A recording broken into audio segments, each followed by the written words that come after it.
Hey, what's up, everybody? It's JayViper. It is officially Monster Hunter Wilds release day, and the numbers are absolutely flying through the roof. It is already a huge commercial success. I want to get into what I think the numbers already are because I think they are big. But it's not all sunshine for the release day. It is actually suffering below a 50% review rate right now on Steam. People are very upset. They're having all sorts of issues. But it's not everybody. Let's get into everything that I have to say about this right after you like, subscribe, and hit that notification bell. JayViper is awesome. He's so good looking. He's got the crowd in all. So let's first talk about the numbers because, of course, they're phenomenal. I mean, we knew this was going to be a big hit, but this game has already blown past 1 million players concurrent online. It's hitting about 1.3 million already, a little higher than that, and it's just now trending downwards for now. Although I do feel like, because this is a game that is, of course, on the eastern side of the world, we're going to start seeing two peaks. We'll see two peaks. We'll see the eastern peak and the western peak. And I think this is one where we will see the eastern peak be the highest. I mean, that is usually what we see with this type of game. Wukong was the same way, where the very high peak was when the East was playing, and the lower peak was when the West was playing. So anyway, we're now at 1.3 million. We'll see where it goes over the weekend. Of course, it's just Friday. The game just released. People are also downloading the game. Not everyone was able to get in right away. But you can see, as soon as it released, it shot up over time to just about 1 million almost right away before it dipped down a little bit. And then as you see, the eastern peak goes up to 1.307,976. And I mean, this is just Friday. I do feel like we're going to see an uptick on Saturday and another uptick on Sunday.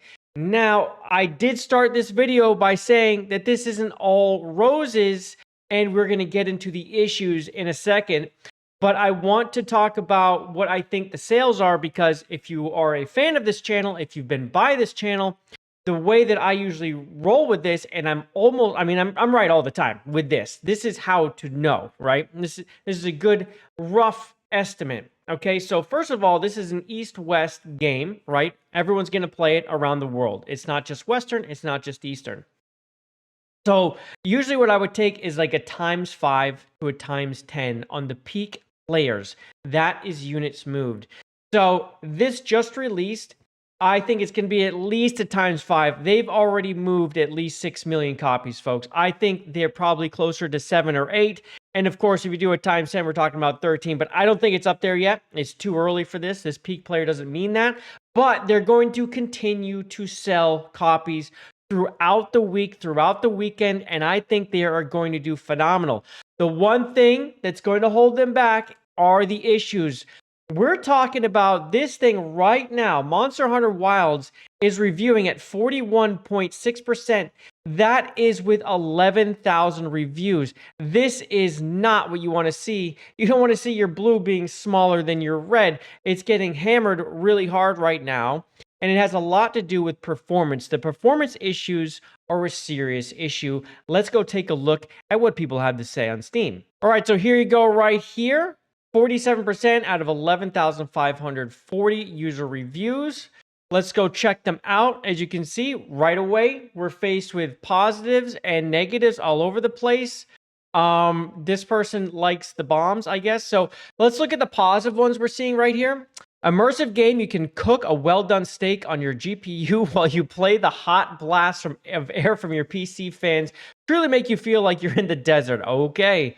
Keep a bag of sand by your desk and periodically toss handfuls of it into the air to really complete the experience. Very interesting. Yeah, so this thing is really, really pushing GPUs. If you don't have a great one, I do understand that you should probably keep your graphics settings down a bit, especially if you want any kind of performance. There are some serious optimization issues with the game. This is something that I experienced firsthand in the beta, that I was just really felt like the game had a ways to go with optimization. And when the beta released, I felt like it was close enough to release where I wasn't sure if they were going to address it or be able to address it fully. And from the reviews, it's looking like that is the case. When I did run the benchmark when they released it, I saw a lot of the same issues. So that was a little bit of a red flag for me. I was hoping more could be done for optimization, but it does look like this is the case. Let's go and check out some of the reviews right here. So from Coda right here, this game is absolutely amazing, but has the worst optimization I've ever seen. I understand that new games are becoming more demanding and people are expected to upgrade, but this is absurd. I'm aware this isn't the first instance of new games having poor performance on launch because the same thing happened with World, but it feels inexcusable at this point. I am by no means saying this game is bad, but its current state, you should probably consider waiting for a more stable release.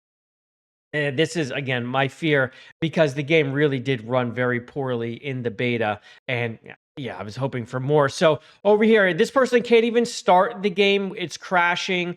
This one, they're talking about crashes, poor PC optimization, bugs, poor UI design. So they don't even like the UI, but of course, bugs, but PC optimization and crashes. These are things you don't want to see on a new game. Over here, they can't run the game. It might be time for an upgrade. Okay, so this isn't really right because, as we know, even if you have a very good PC, sometimes just your hardware, the way it matches up with some games, it just won't run well. I've had pretty much underperforming PCs in the past that ran games very well, and I had friends with better PCs, they couldn't run games just because of the way the hardware matched up. I will say one thing is that make sure that you have the latest NVIDIA software. If you have NVIDIA, make sure you upgrade or update your firmware.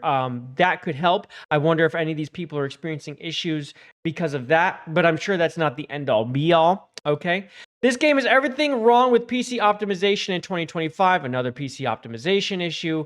Capcom, please auto-collect the bug report that you spent over 5 minutes generating. I beg thy. Manually emailing off bug reports is ancient tech. Wow, so their bug report system, you have to copy what it says and send it? Yikes, I don't like that.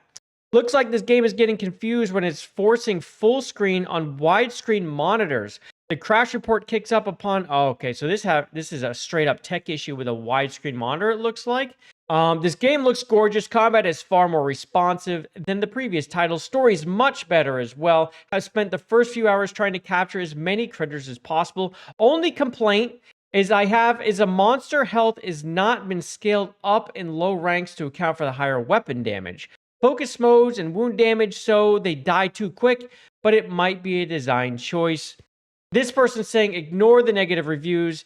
So again, don't stand for games like this. Makes you look bad. People have issues. Half the people are complaining about performance while rocking hardware that came out before the Iceborne did.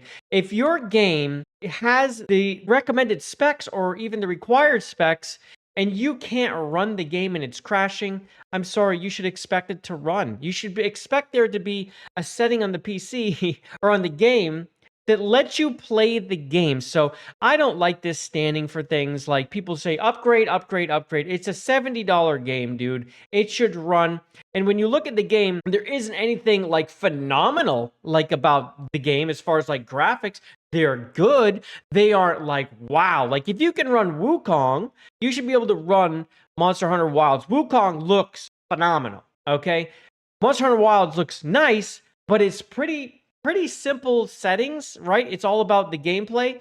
So when they're having all these optimization issues, it's not always just about the hardware. Sometimes the game just needs to get optimized. So I don't like seeing things like that. That's really pretty annoying when I see people standing like that. How does a game manage to run perfectly fine in the open beta and I receive an excellent rating score from the benchmark? But the actual product all costs actual money, runs like absolute sludge. Well, that's not good. I have legit never encountered a game that wasn't at worst playable. I have never seen a game run this poorly while still looking this bad. So, like I'm saying, there are a lot of people very upset, atrocious of performance, and a lot of the positive people are saying ignore the haters, which is, not really great. This game is a solid 10 frames per second. Yeah, this person's having optimization issues, even with their positive review. Another complaint I'm seeing is the amount of DLC available for the game. There are a couple little free packs, nothing major, like little vouchers and things. But there are DLCs right away that you can pay for, and people are complaining about this. But for the most part, I mean, when you look into it, it's an edit voucher and things like that, so you can edit things. Like, I don't like the fact that you would have to pay to edit. I do think that's slimy. There's also, of course, some skins out there. Here we go. Like, there's a sticker set, things like this that are like $2. These are all things I wouldn't buy, but of course, with stuff like that, if you want to buy it, buy it. But I do not like the requirement for an edit voucher for your Palico cat. You know what I mean? Like, you should just be able to edit it whenever you want. You have to pay $7 to get 3 vouchers to edit your Calico. That's slimy to me. You should just have the editor. Let me just walk to someone in the game and edit them when I want. Don't stick me to that. Like, that is slimy. I don't like it, especially on a $70 full price game. If this was a free to play, maybe we could talk about an editor like paying for that. But even then, character editing in the game, come on, man. I don't like that. That's not cool. Not appreciated. But in the end, I mean, this game's going to be a huge success. They do need to get the optimization under control. When you have a PC game like this, it needs to be able to run on people's PCs that it says it can run on. Okay? You can't say, oh, well, you need to upgrade when your PC falls in line with the specs that it says it can run on. Okay? I mean, you shouldn't have these optimization issues. I'm rocking a 3080, and I had issues in the beta. We will see how I run with the release. Hopefully a little better, but we will see. My download just finished a little while ago, so I'm going to get to it. But until the next time I see you here, don't forget to like, subscribe, and hit that notification bell so I can see you on the next one. Love you in pieces. Bye, everybody. He's owning every game.